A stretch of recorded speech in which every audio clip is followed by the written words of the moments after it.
yellow circles that is made in the background with on an actin filament but apart from a nanoparticle. The situations at time 0 show you a stained region with a nanoparticle located in the middle, and the photographs at t equal 140 seconds shows you a nanoparticle, the same region with a nanoparticle. What happens is that in the region where you have a nanoparticle as a function of time, when you bleach all the background, you still have a long time where you can detect fluorescence, and the bleaching helps you to enhance the contrast. The spectra here are to prove that we are really seeing the emission from Texas red, and it is not dispersion, simply dispersion from a nanoparticle. Though the curve shows you that you have only a 10% increase in a 20% increase in the lifetime of the molecule, the protection effect allows you to prolong the monitoring time a factor of at least 7 to 10. The last thing I want to tell to you is what we've been doing in probes for high resolution. Super resolution can be attained in some manners using photoactivated fluorescence. So essentially for these applications, a molecule has to be switched between a dark state and an emitting state.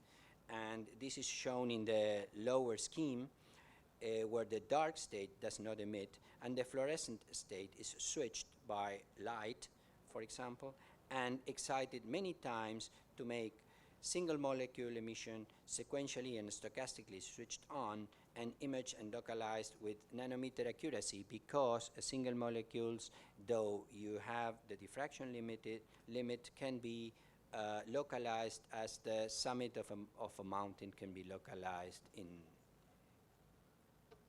with great precision with respect to the mountain itself.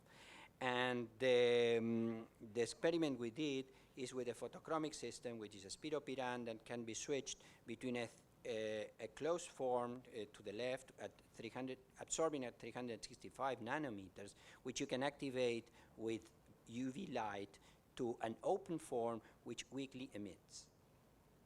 This form emits at 550 nanometer, absorbs, at 550 nanometer and emits at 630. And in the lower photograph, you can see nanoparticles that enhance the fluorescence of the open form of the spiropiran, and you can see them with a great contrast with respect to background. In the right side, I show you in blue the decay time of the isomer of the emitting species in the vicinity of a nanoparticle is a factor of 2 longer time than the measured in the background and represented by the red curve. So as a conclusion of the talk, I can tell you that we can detect molecules with about a 1% fluorescence emission yield with a brightness contrast of 13, and you can see them.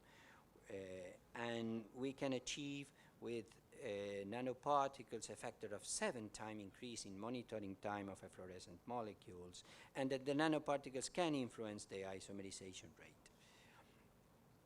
Let me acknowledge the people that worked with me, collaborated with me, especially Laura Estrada, who made her PhD thesis and worked with the nanoparticles, and Oscar Martinez, with whom we collaborated in this project, Maria Julia Roberti and Valeria Levy, who helped in the experiments in cells, Maria Novosi, who was working with me in super resolution, and Sabrina Simoncelli, Oscar Caratino, Diana Capdevila, Marco Petriella, that are working in different parts of the project.